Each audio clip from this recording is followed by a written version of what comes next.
অর্থমন্ত্রী ডাইরেক্ট বলছে যে ওরা সম্মানিত ব্যক্তি, তাই তাদের রিপোর্ট প্রকাশ করা হবে না। বর্তমান বিএনপি সরকার, তারেক রহমান, আপনার নামে অনেক ধরনের কথা হয়, আপনার নামে খাম্বা লাগাই দেওয়া হয়, আপনার নামে এখন লাগাই দিচ্ছে কার্ড। আপনার যদি ন্যূনতম দেশপ্রেম থাকে, আপনার যদি ন্যূনতম কমিটমেন্ট থাকে, এই যে 17 বছর একটা উন্নত দেশে থেকে আসছেন, ইংল্যান্ডে যারা সভ্যতা শেখায়, ভদ্রতা শেখায়, সততা শেখায়, সেখানে ছিলেন 17 বছর। আল্লাহর দোহাই লাগে এই তদন্ত রিপোর্টটা পাবলিক করেন, আল্লাহর দোহাই লাগে, নাহলে অভিশাপ পড়বে। 33 লক্ষ মানুষের অভিশাপ পড়বে, 33 লক্ষ পরিবারের অভিশাপ পড়বে। এই 33 লক্ষ পরিবার অনেক দিন থেকে অপেক্ষা করতেছে এই রিপোর্টটার জন্য, যে কোনো এক সময় কেউ আসবে এই রিপোর্টটা পাবলিক করবে। হয়তো ইউনূস সরকারের কেউ টাকা খাইছে, সেই জন্য এই রিপোর্টটা প্রকাশ করে নাই। আল্লাহর হস্তে এই বেইমানিটা জাতির সাথে করিয়েন না, আপনি তদন্ত রিপোর্টটা প্রকাশ করেন প্লিজ, হাত জোর করে অনুরোধ, এই তদন্ত রিপোর্টটা প্রকাশ করেন। 2010 সালে বাংলাদেশের ইতিহাসে সবচেয়ে বড় কেলেঙ্কারি যেটা হয়েছিল অর্থনীতিতে, সেটা হচ্ছে শেয়ার মার্কেটের লুটপাট, ডাকাতি, রীতিমতো ডাকাতি করা হয়েছিল। সেটার শেষ থেকে আমি শুরু করতেছি। এই 2010 সালে শেয়ার মার্কেটের লুটপাট নিয়ে একটা তদন্ত কমিটি করা হয় সেই সময়, যেটার চেয়ারম্যান ছিলেন ডক্টর খন্দকার ইব্রাহিম খালেদ, যিনি এক্স ডেপুটি গভর্নর ছিলেন, এবং তার সম্বন্ধে এখন পর্যন্ত প্রচলিত, উনি মারা গেছেন, যে অসম্ভব সৎ এবং স্পষ্টবাদী একটা মানুষ ছিলেন। তাকে চেয়ারম্যান করে এই তদন্ত কমিটি করে আসলে আওয়ামী লীগ একটা বড় ভুল করছিল, কারণ এ তো আওয়ামী লীগের কথায় চলবে না, অসম্ভব সাহসী ব্যক্তি। এবং তার সাথে মেম্বার দিছিল বাকি যে 3 জন, তাদেরও রেপুটেশন খুবই ভালো। সেটা হচ্ছে doctor Mohammad Abdul Hai, professor doctor Mohammad Shahjahan Mina এবং AKM শাহাবুদ্দিন, এই 3 জনকে সদস্য এবং চেয়ারম্যান করা হয় ইব্রাহিম খালেদকে। তারা যে রিপোর্টটা প্রকাশ করে, সেই রিপোর্টটা যে প্রকাশ না, যে রিপোর্টটা জমা দেয় সরকারকে, সরকার কথা দিছিল 1 বছর যে তদন্ত হয়েছে তার মধ্যে কথা দিছিল একাধিকবার, স্বয়ং শেখ হাসিনার সংসদে বলছিল যার নামই আসুক, সে যত বড় ক্ষমতাবান হোক, শেয়ার মার্কেটের সাথে যে যে জড়িত থাকবে তাদের সবার বিরুদ্ধে কঠোর ব্যবস্থা নেওয়া হবে। একাধিকবার শেখ হাসিনা এই কথাটা বলছিল, কিন্তু যেদিনকার রিপোর্টটা জমা দেয় তারপরের দিনই তৎকালীন অর্থমন্ত্রী আবুল মাল আব্দুল মুহিত এসে বলেন যে এই রিপোর্টে অনেক সম্মানিত ব্যক্তিদের নাম আছে, তাদের নাম প্রকাশ করলে তাদের সম্মান যেতে পারে সমাজে, সেই জন্য তাদের নাম প্রকাশ করা যাবে না। অথচ 33 লক্ষ বিনিয়োগকারী কিন্তু এখানে একদম ফকির হয়েছে, পদের ফকির। একাধিক মানে অন্ততপক্ষে 12 থেকে 20 জনের মতন, সুনির্দিষ্ট তথ্য আমার কাছে নেই, শুধু আত্মহত্যাই করছে শেয়ার মার্কেটে দেউলিয়া হওয়ার পরে। এই দেখেন, আপনাদেরকে একটু তথ্য দেই। 5 ডিসেম্বর 2010 সাল, তখন ডিএসসির ইন্ডেক্স চলতেছে 4918 পয়েন্টে, বাংলাদেশের শেয়ার মার্কেটের ইতিহাসে সর্বোচ্চ পয়েন্ট চলতেছে। 6 ডিসেম্বর 2010 সালে সেদিনকে শেয়ার মার্কেটের দরপতন হয় 1.6%, মাত্র 147 পয়েন্ট। সেটাতেও তেমন কোনো সমস্যা হয় নাই, কিন্তু ঠিক ওই মাসের 19 তারিখে 2010 সালে ইন্ডেক্স সরাসরি ফল্ট করে 551 পয়েন্ট, 6.7% ফল করে। ওদিনকা শেয়ার মার্কেটে কোনো ক্রেতা ছিল না, সবাই বিক্রেতা। শেয়ার মার্কেটের স্ক্রিনে শুধু সেল সেল সেল, একজন বায়ার নাই। হঠাৎ কোনো কারণ ছাড়া, তার আগের দিন বা পরে বা এই সময়ের মধ্যে দেশে কিছুই হয় নাই। এমনকি ওই 6 ডিসেম্বর শেয়ার মার্কেটে যারা গেছে তারা সকালবেলাও মনে জানতো না যে কী হচ্ছে শেয়ার ওপেন হওয়ার সাথে, জাস্ট ওপেন হয়েছে, সাথে সাথে সব বায়ার নাই। 3 জানুয়ারি 2011 থেকে 10 জানুয়ারি 2011, এই 6 দিন হচ্ছে পুরাপুরি শেয়ার মার্কেটের লুটপাট। মাত্র 6টা কর্মদিবসে 1448 পয়েন্ট হারায় হচ্ছে বাংলাদেশ শেয়ার মার্কেট, এবং 10 জানুয়ারি 2011-তে এসে ইন্ডেক্স দাঁড়াইছে হচ্ছে 6499 পয়েন্ট। মানে মাত্র 1 মাসেরও কম সময়ে আমাদের বাংলাদেশের ডিএসসির তার পয়েন্ট হারায় হচ্ছে 2419 পয়েন্ট। এবং বাংলাদেশের শেয়ার মার্কেটটা তো ছোটো সাইজ, এটা একটা কিন্তু ম্যাসিভ ফল্ট। এখন আসেন ওই সময় আসলে কী হয়েছিল, সেটা তো তদন্ত রিপোর্ট আজকের দিন পর্যন্ত কেউ প্রকাশ করে নাই। ইউনূস এর উচিত ছিল এই তদন্ত রিপোর্টটা প্রকাশ করা, সে করে নাই। কি জানি কে টাকা খায়া করে নাই, আল্লাহ জানে। বর্তমান বিএনপি সরকার আছে, তাদের কাছে করজোরে অনুরোধ এই তদন্ত রিপোর্টটা প্রকাশ করেন। এই তদন্ত রিপোর্টটা কিন্তু ঠিকই জমা আছে এখন অর্থ মন্ত্রণালয়ে। দেখেন, কিছু কোম্পানি সম্বন্ধে বলি, তাহলে বুঝতে পারবেন নিজেরাই যে কারা জড়িত ছিল, সম্মানিত কারা কারা জড়িত ছিল। সেই সময় শেয়ার মার্কেটে একটা শেয়ার ছিল, নাম হচ্ছে CMC Kamal textile mills limited. এই শেয়ারটার মালিককে জানেন? মালিক আমাদের প্রাক্তন অর্থমন্ত্রী AHM মোস্তফা কামাল। আমাদের মোস্তফা কামাল সাহেব যে অর্থনীতি মন্ত্রণালয়ের সংসদীয় কমিটি চেয়ারম্যান, সে ডাইরেক্টলি বলে আমার কাছে তেমন কোনো ইনফরমেশন নাই, আমি তো জানি না। What a mockery! এটা প্রধানমন্ত্রী রাজনৈতিক স্টেটমেন্ট দিয়েছে, উনি ইনফরমেশন দিবে কিভাবে? মাননীয় স্পিকার, প্রথম আলোতে দেখলাম ওনার কোম্পানির 10 টাকা শেয়ার নাকি 290 টাকা হয়েছে। উনি মাশাআল্লাহ 1200 কোটি টাকা কামিয়েছেন, আলহামদুলিল্লাহ। এই টাকা দিয়ে করবে কি? এই শেয়ারটার ফেস ভ্যালু ছিল মাত্র 10 টাকা, সেই শেয়ারটাকে 290 টাকা পর্যন্ত উঠানো হয়েছিল 2010 সালে। মজার তথ্য কিছু দেই, 1995 সালে যখন বিএনপি ক্ষমতার শেষের দিকে, তখন এসে এই কামাল সাহেব প্রথম এই কোম্পানিটা ফর্ম করেন। এবং এইটা কিন্তু আওয়ামী লীগ সরকার যখন 1997 সালে আওয়ামী লীগ সরকার ক্ষমতায় আসার পরে তখন এটা স্টক এক্সচেঞ্জে এনলিস্টেড হয়। এবং সেইটাই 2010 সালে এসে 10 টাকা থেকে 290 টাকা হয়। কিন্তু আশ্চর্যজনক বিষয়, আপনারা নেট ঘেটে দেখবেন এই কোম্পানিটা 2010 সালে কোনো প্রোডাকশন ছিল না, তাদের ফ্যাক্টরিতে তালা মারা ছিল। পরবর্তীতে কিন্তু 2013 সালে এই কোম্পানিটা বিক্রিও করে দিচ্ছে আলিফ গ্রুপের কাছে মোস্তফা কামাল সাহেব। কিন্তু একটা বন্ধ ইন্ডাস্ট্রি, কোনো প্রোডাকশন নাই, তালা মারা একটা কোম্পানিতে 2010 সালে 1200 কোটি টাকা শেয়ার মার্কেট থেকে তুলে নিছে। আসেন দ্য সামিট পাওয়ার কেন বললাম? এইটা দেখেন আরেক জোচ্চুরি।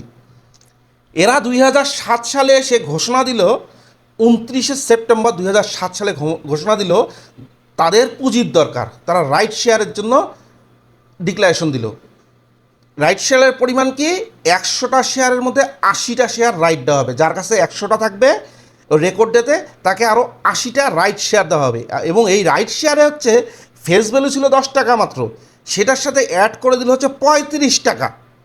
35 টাকা আপনার প্রিমিয়াম দিতে হবে। এত ভালো কোম্পানি বলতেছে, এটা অনেক বড় কোম্পানি যেগুলো হয় ওয়ার্ল্ড ওয়াইড, যারা অনেক রেপুটেশন ভালো, যাদের অ্যাকাউন্টস খুব ক্লিয়ার, তারা কিন্তু প্রিমিয়াম নিতে পারে।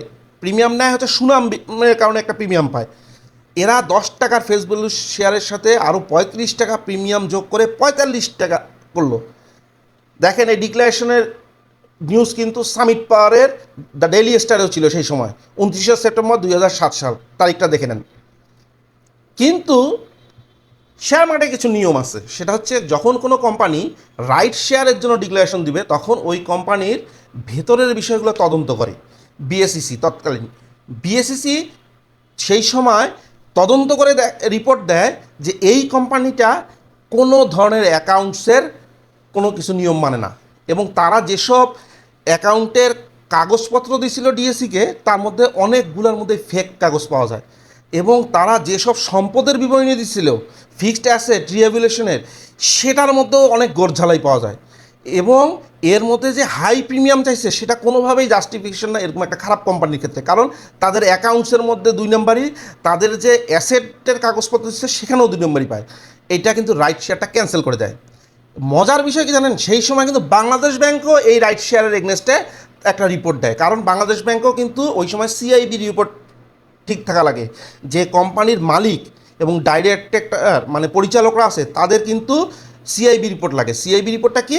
সেটা হচ্ছে ক্রেডিট ইনফরমেশন ব্যুরো থেকে একটা রিপোর্ট নেয় যে এই পরিচালকরা কি আসলে কোথাও ঋণখেলাপি আছে কিনা, কারোর সাথে অন্যায়ভাবে অর্থনৈতিক লেনদেন করছে কিনা, এই রিপোর্টটা কিন্তু নেয়।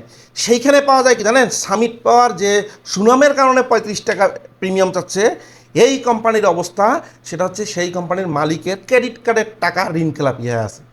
বুঝতেছেন যে এই যে পরবর্তীতে 2007-এর পরের থেকে এই 2025 পর্যন্ত বাংলাদেশের বিদ্যুৎ সেক্টরের জায়েন্ট, যেখানে স্বয়ং শেখ হাসিনা সিঙ্গাপুরে সফরে গেলে, সরকারি সফরে গেলেও এই সামিট পাওয়ারের মালিকের বাসায় উঠতো।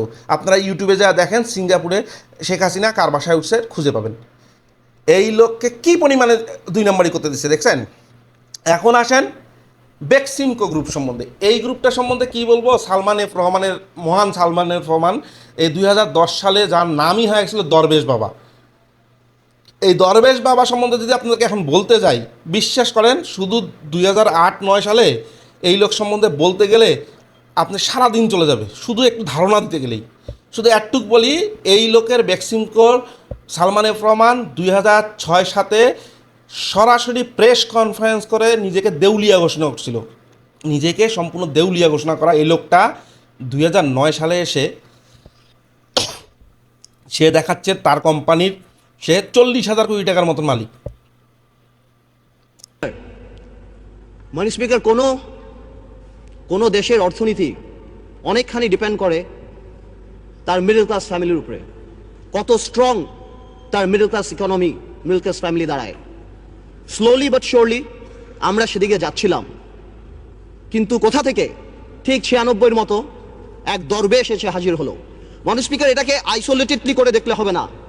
আজ থেকে 3-4 বছর আগে যারা সেলফ ডিক্লেয়ার্ড ব্যাংক্রাপ্ট ছিল, আত্মস্বীকৃত দেউলিয়া, যারা নিউজ পেপারে বলেছিল 700 কোটি টাকা 800 কোটি টাকা লস, যাদের 1000 কোটি টাকা বরং, সেই দরবেশরা এই 2 বছরে ব্যাংকের টাকা শোধ করে আরো 10,000 কোটি টাকার মালিক হয়ে গিয়েছে। এই দরবেশ এবং তার সাথে তাদের বিভিন্ন মুরিদ এই ধরনের ঘোষণা দিচ্ছে, আবার প্রেস কনফারেন্স করে। মাত্র 1 বছর তখন ক্ষমতায় আসছে। 2008-এ আওয়ামী লীগ ক্ষমতায় আসছে, 2009-এ এসে সে নিজেকে 40,000 কোটি টাকার কোম্পানির মালিক বলতেছে। ব্লুমবার্গেও কিন্তু ওই রিপোর্টটা নিয়ে কথা আসছিল। ইব্রাহিম খালেদ যে রিপোর্টটা দিছে সেটা নিয়েও কিন্তু একটা ডিটেলস রিপোর্ট করছিল ব্লুমবার্গ। কালের কণ্ঠ কিন্তু 2024, এই যে এখন যারা হচ্ছে কালের কণ্ঠ খুব শেয়ার করেন ফেসবুকে, এই কালের কণ্ঠই 2024 সালের 16ই আগস্টে কিন্তু আসছিল এক সালমানে কাহিল ব্যাংক পুঁজিবাজার, এবং ইব্রাহিম খালেদের রিপোর্টের কথাও কিন্তু এখানে স্পষ্ট করে বলা হয়েছে। তাহলে বুঝতেছেন শেয়ার মার্কেট নিয়ে কী হয়েছিল। শেয়ার মার্কেটে আমি নিজে ছিলাম, ওখানে অনেককে দেখছি রাস্তায় গড়াগড়ি করে কাঁদতে, রাস্তায় রীতিমতো গড়াগড়ি করে কাঁদতেছে। এছাড়াও ডিএসসির লিস্টেড অন্ততপক্ষে 100-র উপরে কোম্পানি সরাসরি তাদের অ্যাকাউন্টসে উল্টাপাল্টা মিথ্যা তথ্য দিত, এবং 2008 সালে আওয়ামী লীগ সরকার ক্ষমতা গ্রহণের পর থেকে 2010 সাল, এই 2 বছরই এই কাজটা চালানো হয়েছে। ডিএসসিতে যেই কোম্পানির কোনো অ্যাসেট নাই, যেই কোম্পানির কোনো প্রোডাকশন নাই, যেসব কোম্পানির তেমন আহামরি কোনো লাভ হয় নাই, সেগুলোকে কাগজে কলমে দেখানো হয়তো প্রচুর লাভ হচ্ছে। এবং আশ্চর্যজনকভাবে এনবিআর থেকে একটা ক্লিয়ারেন্স লেটারও আসতো কিন্তু স্টক এক্সচেঞ্জের স্ক্রিনে, বাংলাদেশ ব্যাংক থেকে ক্লিয়ারেন্স লেটার আসতো। এমনও হয়েছে যে একটা কোম্পানি দেখাচ্ছে তাদের 200 কোটি টাকা প্রফিট হয়েছে, এবং সেইটার এগনেস্টে তারা কর্পোরেট ট্যাক্স 25% সেটাও পরিশোধ করছে। সেটা কিন্তু আবার এনআরবি সেই ঘোষণাটাও দিচ্ছে, কারণ এসব কিন্তু স্টক এক্সচেঞ্জের স্ক্রিনে আসে। বাংলাদেশ ব্যাংক পর্যন্ত তাদেরকে ক্লিয়ারেন্স দিচ্ছে, হ্যাঁ এই কোম্পানিটা তাদের অডিটে দেখা গেছে যে 200 কোটি টাকা প্রফিট করছে। এরকমও ঘটনা ঘটছে অন্তপক্ষে 50 থেকে 60টা কোম্পানির সাথে। এই দেখেন, এই ভিডিওটা দেখেন, এটা কিন্তু আওয়ামী লীগের আমলের 2016 সালের তৎকালীন স্টক এক্সচেঞ্জের চেয়ারম্যানের কথা। দেখেন, মনোযোগ দিয়ে দেখেন। তালিকাভুক্ত প্রতিষ্ঠানগুলো প্রকৃত আর্থিক তথ্য না দেয় 2010 সালে শেয়ার বাজারে ধস হয়েছিল বলে মন্তব্য করেছেন Bangladesh securities and exchange commission বিএসইসির chairman doctor M Khairul Hossain. গতকাল রাজধানীর আগারগাঁওয়ে এক কর্মশালায় কথা বলেন তিনি। এ সময় তিনি বলেন, পুঁজিবাজারে নিবন্ধিত অনেক প্রতিষ্ঠান তথ্য গোপন করে আইপিও ছাড়ে। সাধারণ বিনিয়োগকারীরা যাচাই বাছাই না করে এসব প্রতিষ্ঠানের শেয়ার কিনে প্রতারিত হন। এ অবস্থায় প্রতিষ্ঠানগুলোকে জবাবদিহিতার আওতায় আনতে ফাইন্যান্সিয়াল রিপোর্টিং অ্যাক্ট করা হয়েছে বলেও জানান বিএসইসি চেয়ারম্যান। হঠাৎ করে দেখা গেলেন লস 2 পয়সা 12 পয়সা 24 পয়সা ইপিএস, হঠাৎ করে দেখা গেল 2 টাকা 50 পয়সা। আবার এক কোয়ার্টারে দেখা গিয়ে, ফার্স্ট কোয়ার্টারে, সেকেন্ড কোয়ার্টারে দেখা গিয়ে, ফাইনালি যে দেখা গেল তার ইপিএস আবার ফল করছে। মাঝখান দিয়ে এই প্রাইস সেন্সিটিভ ইনফরমেশন দিয়ে মার্কেটকে পলিউট করে কিছু বিনিয়োগকারীকে সর্বশান্ত করে কোম্পানিগুলো, আমরা অনেক কিছু আইডেন্টিফাই করেছি কেন 2010-11 সনে এরকম একটি অবস্থা ঘটলো। দেখছেন তো, সমস্যা হয়ে গেছে কি, দেখা যেত যে যেই কোম্পানির কোনো জমি নাই ওই কোম্পানির নামে জমি দেখা দিত, এবং স্ক্রিনে ওইটা আসতো, আর দাম করে প্রাইস বেড়ে যেত। দেখা যেত যেই কোম্পানিটা কোনো প্রফিট করে নাই বা প্রফিট করছে 10, 20, 30 পয়সা, সেটাকে দেখা যেত 2 টাকা 3 টাকা প্রফিট করছে। মানে 10 টাকার ভ্যালু হলে 2-3 টাকা মানে হচ্ছে 25-30% প্রফিট করছে, এবং মানুষ সেটা কিনতো। কেন কিনবে না? যেখানে এনবিআর বলতেছে, যেখানে বাংলাদেশ ব্যাংক বলতেছে, যেখানে ডিএসসি বলতেছে যে এই কোম্পানিটা খুব ভালো, পি রেশিও অনেক কম, যেটার আর্নিং পার শেয়ার অনেক হাই, সেটা সাধারণ মানুষ তো কিনবে। আপনি কাগজ কলম সারাদিন স্টাডি করেও কোনো ফল পাবেন না, কারণ সবগুলা মন্ত্রণালয় এবং সবগুলো ডিপার্টমেন্ট থেকে ক্লিয়ারেন্স দেওয়া, এবং সেটা নিউজ পেপারে আসতেছে, সেটা রানিং মার্কেটের স্ক্রিনে ঘোষণা আসতেছে। এই কাজ করা হয়েছিল 2008-এ আওয়ামী লীগ সরকার গঠন করার পর থেকে 2010 সালের ডিসেম্বর পর্যন্ত।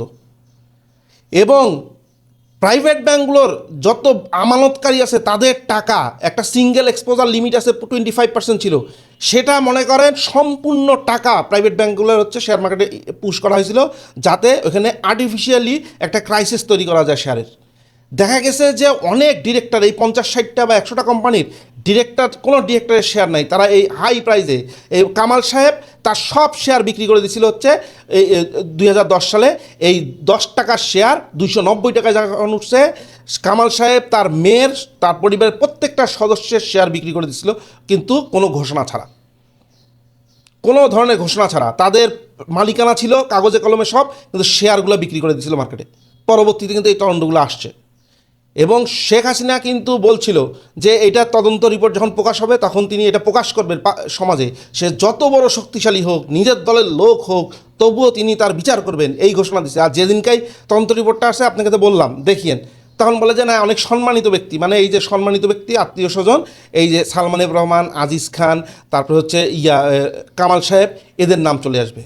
একটা দেশের প্রত্যেকটা সরকারি সংস্থা যারা হচ্ছে স্টক এক্সচেঞ্জের সাথে জড়িত, বিভিন্ন যে তদন্ত রিপোর্টগুলো দেয়, অডিট রিপোর্টগুলো দেয়, তারা পর্যন্ত এর সাথে জড়িত ছিল। সবাই মিলে 33 লক্ষ বিনিয়োগকারীকে ধ্বংস করছে। আমরা দেখছি মানুষ গড়ায় গড়ায় কাঁদতেছে রাস্তার মধ্যে, এবং সংসদে তৎকালীন মতিয়ার চৌধুরী কৃষিমন্ত্রী, সে বলতেছে যারা এইসব নিয়ে আন্দোলন করতেছে তাদের সবাইকে সিসি ক্যামেরা আওতায় এনে ছবি দেখে থেকে বাসা থেকে তুলে নিয়ে আসা হবে, শেয়ার মার্কেট নিয়ে কোনো আন্দোলন করা যাবে না। শেয়ার মার্কেটে যারা গেছিলো তারা বলে সব চোর বাটপার রাখছিল। এই স্বয়ং শেখ হাসিনারাও বলছে যে শেয়ার মার্কেটে বিনিয়োগকারী না, এরা সবাই চোর বাটপার। এই 33 লক্ষ বিনিয়োগকারী বলে চোর বাটপার, তারা বলে ফ্রড, যখন বিচার চাওয়ার জন্য আন্দোলন করতেছিল মতিঝিলে। দেখেন কিভাবে রাষ্ট্রের প্রধানমন্ত্রী থেকে শুরু করে রাষ্ট্রের Bangladesh bank, NBR, stock exchange সবাই মিলায় এই কাজটা করছিল। আর পরবর্তীতে প্রচারণা চালাইছে যে এটা হচ্ছে যারা বিনিয়োগ করছে তারা মূর্খ, যারা বিনিয়োগ করছে তারা অতিরিক্ত লাভের আশায় গেছে, যারা বিনিয়োগ করছে তারা লোভের বশে যায় সব হারাইছে। কিন্তু আসলে এই দুই বছর জানেন, শেয়ার মার্কেট যেদিনকে লস করে তার ঠিক 1 সপ্তাহ আগে শেয়ার মার্কেট সম্বন্ধে শেখ হাসিনা বলছে এই শেয়ার মার্কেটে বিনিয়োগকারীদেরকে আমরা কর্মসংস্থান হিসেবে দেখতেছি। যুব সমাজ যে তাদের এখানে বিনিয়োগ করে কিছু ইনকাম করতেছে, এতে কর্মসংস্থানের সৃষ্টি হচ্ছে। সকলের উচিত নির্ভয়ে এখানে বিনিয়োগ করা। মাত্র 1 সপ্তাহ আগে বলছে, আপনারা খুঁজে দেখেন, অনেক কিছু ইনফরমেশন আমি খুঁজে দিছি, আপনারা একটু নিজেরা খুঁজে দেখেন। এইভাবে দেউলিয়া করা হয়েছে। জানেন কতজন মানুষ আত্মহত্যা করছে, সব হারায় ফেলছে। আমি ব্যক্তিগতভাবে আমার লাইফ নষ্ট করছি। প্রত্যেকটা মানুষ বিনিয়োগকারীদের মধ্যে কেউ তার বাবা চিকিৎসা করাইতে পারে নাই, বিনা চিকিৎসায় মারা গেছে, কেউ তার সন্তানদের ভালো স্কুলে পড়াইতে পারে নাই। জীবনের সব সঞ্চয় এখানে ঢুকানো ছিল, সব সঞ্চয় শেষ করে ফেলছে। কত যে পরিবার ধ্বংস হয়েছে, কিন্তু কেউ বিচার পায় নাই এখন পর্যন্ত। সামান্য যে তদন্ত রিপোর্টটা প্রকাশ করবে সেটাও করে নাই। তারা বলে সম্মানিত ব্যক্তি, তাই তাদের তদন্ত রিপোর্ট প্রকাশ করা যাবে না। তারাও সমাজের অনেক গুণীজন, তাদের সম্মান রক্ষা করতে হবে শেখ হাসিনাকে, সেই কারণে শেখ হাসিনা প্রকাশ করতে দেয় নাই তদন্ত রিপোর্ট। আমি তো বলবো, অর্থমন্ত্রী ডাইরেক্ট বলছে যে ওরা সম্মানিত ব্যক্তি, তাই তাদের রিপোর্ট প্রকাশ করা হবে না। বর্তমান বিএনপি সরকার, তারেক রহমান, আপনার নামে অনেক ধরনের কথা হয়, আপনার নামে খাম্বা লাগাই দেওয়া হয়, আপনার নামে এখন লাগাই দিচ্ছে কার্ড। আপনার যদি ন্যূনতম দেশপ্রেম থাকে, আপনার যদি ন্যূনতম কমিটমেন্ট থাকে, এই যে 17 বছর একটা উন্নত দেশে থেকে আসছেন, ইংল্যান্ডে যারা সভ্যতা শেখায়, ভদ্রতা শেখায়, সততা শেখায়, সেখানে ছিলেন 17 বছর। আল্লাহর দোহাই লাগে এই তদন্ত রিপোর্টটা পাবলিক করেন, আল্লাহর দোহাই লাগে, নাহলে অভিশাপ পড়বে। 30 লক্ষ মানুষের অভিশাপ পড়বে, 33 লক্ষ পরিবারের অভিশাপ পড়বে। এই 33 লক্ষ পরিবার অনেক দিন থেকে অপেক্ষা করতেছে এই রিপোর্টটার জন্য, যে কোনো এক সময় কেউ আসবে এই রিপোর্টটা পাবলিক করবে। হয়তো ইউনূস সরকারের কেউ টাকা খাইছে, সেই জন্য এই রিপোর্টটা প্রকাশ করে নাই। আল্লাহর হস্তে এই বেইমানিটা জাতির সাথে করিয়েন না, আপনি তদন্ত রিপোর্টটা প্রকাশ করেন প্লিজ, হাত জোর করে অনুরোধ, এই তদন্ত রিপোর্টটা প্রকাশ করেন।